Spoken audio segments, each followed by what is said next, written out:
Hello besties, what is up? Welcome back to another monthly wrap up. And somehow we've made it to March already, which is insane. But nonetheless, we have had some pretty good books this month. So let's get into the yap because we all know how much I love to yap about my monthly books. Starting off strong with Out of the Gate, and I know you've seen this book already because I finished it in February, but the novella in the back I didn't finish. So I ended up finishing Out of the Gate, and I gave that a 3 out of 5 stars. This was honestly such a short and sweet story. It was probably a little over 100 pages, but I did like it a lot more than Off to the Races, which is kind of funny. And that might just be because I had the the future information about what happens to these characters. The story follows Vaughn's grandparents and how they fall in love. I'm not gonna lie, I don't remember a lot from it. It didn't take up a lot of memory in my brain, but I do remember having a great time and finishing it in one day, so it's a fun little short sweet story that is at the back of Off to the Races. Another month, another 5-star book by Mr. Brandon Sanderson. I loved Tress of the Emerald Sea so much. Oh my gosh, like I don't even know how to describe this book to do it justice. This book was truly an amazing experience. I am utterly obsessed with it. I had no clue what I was in for or what this story was about. I just knew that it was loosely based off of The Princess Bride, or like The Princess Bride inspired this book. This was my first Brandon Sanderson book ever, and I loved his philosophical way of writing because I feel like you don't run into that a lot in fantasy books. It really made me think sometimes. Like, I have so many things highlighted. Can I find one? I found something. Okay. I love memories. They are our ballads, our personal foundation myths. Memory is often our only connection to who we used to be. Memories are fossils, the bones left by the dead versions of ourselves. More potently, our minds are a hungry audience, craving only the peaks and valleys of experiences. The bland roads, leaving behind the distinctive bits to be remembered again and again. Painful or passionate, surreal or sublime, we cherish those little rocks of peak experiences, polishing them with the ever so smoothing touch of recycled proxy living. I love this. Memory may not be the heart of what makes us human, but at least it's a vital organ. Nevertheless, we must take care not to let the bliss of the present fade when compared to supposedly better days. Like, just writing like that, like, who writes that? Who made, like, what are you thinking, sir, when you're writing about a pirate ship? Like, oh my god. I am so excited to get more into the world of Brandon Sanderson. This story follows Tress, and she basically goes on a huge pirate adventure to save the boy that she loves, and along the way she makes a lot of friends, and it's a pirate story through and through, which I wasn't expecting, but I'm so grateful that it was, because I feel like this is kind of what I wanted The Adventures of Amina El Serafi to be. This is it. If you're looking for a good pirate book, a good fantasy, a lot of people were calling this a cozy fantasy, which is kind of crazy because I don't think I would categorize it as that, but after they said it, I was like, okay, I can kind of see it. But anyways, I could yap about this all day. I really do think I could. 10 out of 10, amazing, 5 stars. This is literally what I want every fantasy book I read to be like. I want this feeling every time I read a fantasy book because, oh my god, it was just an amazing experience. Of course, we have a hand of like this month, and I read Next of Kin and give this a 4.5 or 4.75 stars. Can't remember. This was such a feel-good story, and I feel like all of her stories will be. This is my second book by her. As we all know, my literal current obsession, Roman Empire, is out on a limb, so I wanted to read her books in publication order, and I'm pretty sure this was the next one that came out after Out on a Limb. It was such a cute little story, and I honestly adored it so much. I could say so many good things about this book, but again, most of my thoughts are in the TBR video, so I will just tell you what this is about, and it follows Chloe and Warren. Shout out, Chloe is Polish, and when I read that, I was like, oh my god, I need to text Daniel, because Daniel is Polish, so I'm like, fun little connection, and he knows that Hannah is one of my favorite authors ever, so that was fun. But it follows Chloe and Warren, and they both want next of kin guardianship of their siblings, so Warren's brother Luke and Chloe's sister Willow, but they both have barriers that are stopping them. So I'm pretty sure Chloe's barrier is that she doesn't make enough money, and Warren's barrier is that his apartment is just not fit for 2 people. So CPS has a new program, I guess, going on, and they're like, why don't you guys just move in together and then both your barriers will be solved. It's Grumpy Sunshine, it's forced proximity, and they're forced to live together, and Warren is so grumpy. Chloe doesn't know how to deal with that, and we just see their relationship unfold from there. It's such a fun time. I loved this. I blew through it. Honestly, if you're looking for or need a feel-good romance or like a cozy romance, I would say anything by Hannah Bonham Young is the way to go. Next, we have an audiobook, which is great because I feel like I've been slacking a little on my audiobook. February was just such a cold month that I didn't really walk in the mornings outside, so I didn't need my audiobooks. But the weather is getting nice, which means we can get back into audiobook. And I listened to You at the Altar, and I gave that a 4.5 out of 5 stars because, oh my gosh, I just love the Tea and Tome series. It's just so cute. I adore the characters and their town. I'm just utterly obsessed with it. I love how Rebecca just does such a great job at integrating new characters or like introducing them into the story because they all feel so familiar and like they've been in the series all along. They don't feel like a new character. I don't think I can tell you guys too much what this is about just because it is the third book in a series, and with A Pirate's Life for Tea, I feel like I could explain it and not really spoil anything from the past books, but this one, I feel like I could potentially, so we're just not going to tell you what it's about. But if you're looking for a cutesy little cozy fantasy book that feels like a hug, this one is definitely worth picking up. The Ballad of the Songbirds and the Snakes, I gave a 3.5 out of 5 stars.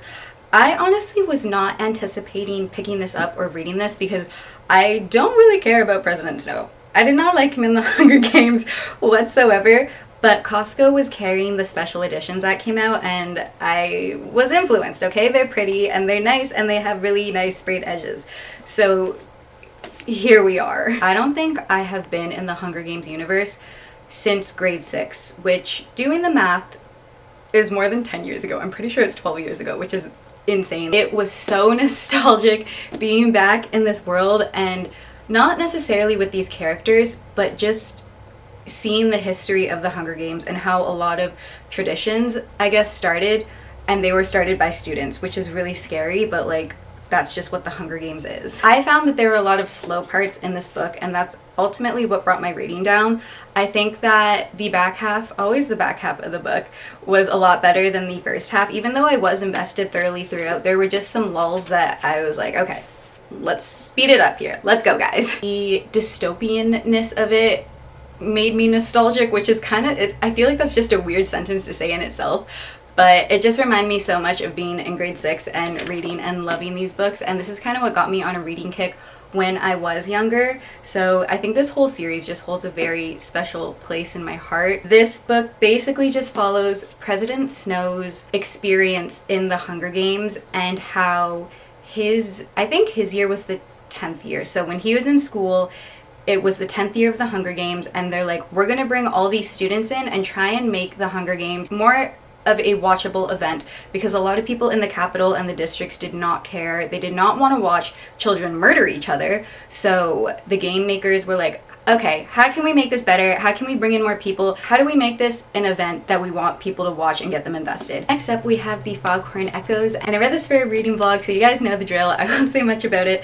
but I did love this. I had no expectations going in, and it ended up blowing any expectation I had out of the water. This whole story was just so sad and heartbreaking, but I think in the end, it was a story about healing and overcoming your trauma, and just seeing these men go through what they went through and eventually deciding, no, enough is enough. I need to do something in order to help myself, and they did. This story basically just follows Hassam and Wasim throughout their childhood and then into the present day, which is adulthood for them.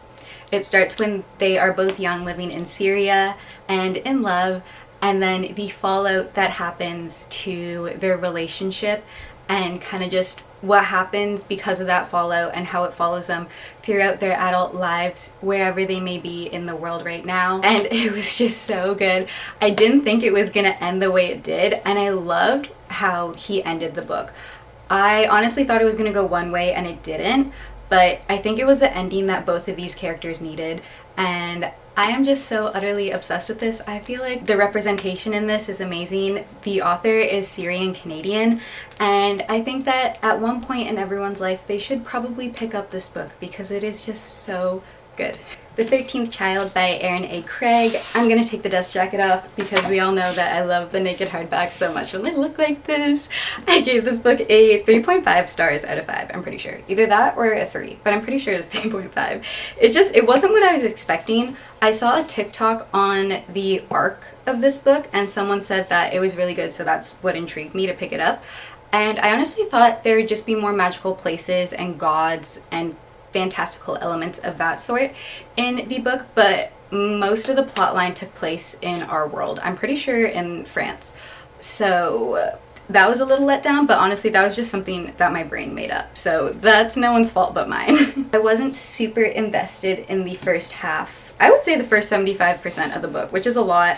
So I wasn't too sure how I was gonna rate it. The last couple chapters really picked up and I got so invested. I honestly wish the whole story hooked me like that, but I think it was just because in the beginning I was expecting gods and Hazel just being in the underworld the whole time, but she wasn't. She was in our world, so it was like a little, I don't know. I had different expectations going into it than what it actually was. The ending did make me cry because ending the story the way that she did, kind of a full circle moment, was just, I don't know, it just got me, okay? It was really cute, but like sad. This story follows Hazel, and she is basically adopted by the god of the dreaded end, which I would call him basically death. And he basically approaches her family because they don't want her. She's the 13th child. And he's like, I will take her. And they're like, okay, perfect. But he's like, give me some time and then I'll come back and get her. It takes a couple years. I'm pretty sure it takes him 12 years to come back and get Hazel from her family. And she's just waiting. She's just waiting for him. She lives in a barn, okay? Like her family does not want her. When he finally does come and claim her, he's like, I have your whole future planned out for you. Don't you worry. You're gonna live the best life.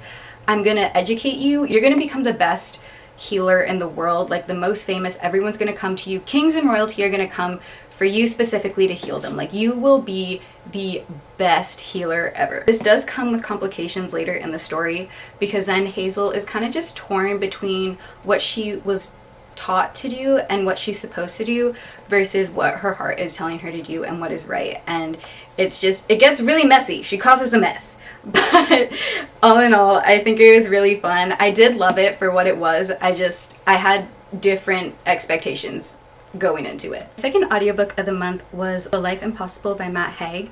I read The Midnight Library a long time ago and it's one of my all-time favorite books ever. I just don't think I loved this one as much. I gave it a 3 out of 5 star. I think the magical realism of it all was just a little bit too much for me because I love the setting, how it's like in a very vacation-y, Europe-y type of vibe, but the overall story just didn't hit with me, I guess. The main character was a math teacher, and that might be it because me and math just don't add up. She kept on like saying little math facts and I was like, okay, it's okay. There's just a lot of magical realism that almost made it a fantasy, but I don't think I would categorize it as a fantasy. And it did include a lot of his like philosophical writing and questions, which I did enjoy. It's just, I just don't think they meshed well for me in this one. And that's all right. But this book follows Grace, and she is grieving her son, grieving her husband. She thinks she's a horrible person when one of her old colleagues leaves her house in Ibiza because she passed away. So Grace is like, I haven't seen this lady in so long. I wouldn't even consider us friends. Why'd she leave me the house? She flies to Ibiza to see the house and ends up meeting a lot of friends of her old co-worker. And they eventually put her in contact with this man who takes her diving, and then she gets magical powers. I know how it sounds, but that's literally what it is. And I don't even know how to explain the rest of the story. That's all I'm gonna say. It sounds a little bit crazy, and it is, but it's fun. I just don't think it was a story for me. And that is it, you guys. Thank you so much for joining me today. March was a little bit of a hectic month just because beginning I started off so strong. I finished out of the gate and the Foghorn Echos in the first 3 days. Like, oh my god. But towards the end of the month, which is now, it's been getting so chaotic because I'm packing for my Europe trip, so I haven't been reading a lot. But I think that we did great, and I have so much fun yapping about books. It's so much fun. So thank you guys so much for joining me today, and I will see you all in the next video. Bye guys!